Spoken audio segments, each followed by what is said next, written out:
Hello mga ka-hair fairy! For today's video, isa na namang hair transformation yung gagawin ko.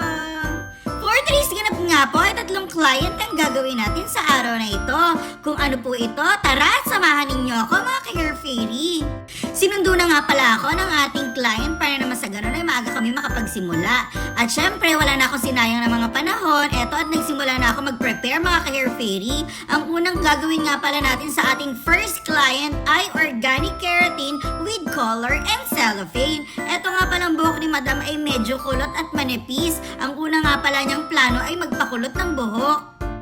Pero dahil nakinig naman ang ating client na ito sa aking mga suggestions and comment para sa kanyang buhok, ay nauwi nga kami sa organic keratin with color and cellophane na alam ko namang mas babagay sa kanyang aura. At after 6 hours of total process nga po mga ka-hair fairy, ay i-reveal ko na ang magandang resulta ng buhok ng ating client.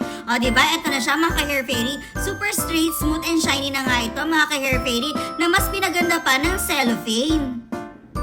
Sobrang natuwa nga ang ating client na ito. Talaga namang nirecommend pa niya ako sa kanyang mga kaibigan. At dadako na nga pala tayo sa ating second client. Ito nga palang aking second client ay nagawa ko na noon mga ka-hair fairy. Sila nga pala yung aking pinag-organic keratin at color nung nakaraan. At ito na nga po yung resulta ng kanyang gawa. Ito na nga lang po ang ating third client mga ka-hair fairy. Magkakasama po sila at magkakaibigan sa isang trabaho. Kaya naman hindi na ako nahirapan magpalipat-lipat ng location.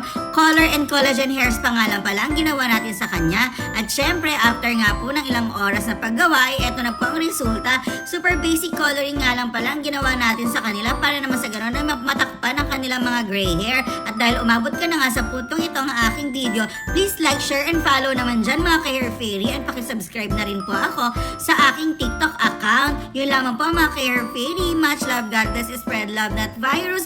Bye-bye mga ka-hair fairy! See you on my next vlog. Mag-iingat po tayong lahat. Merry Christmas and a Happy New Year po!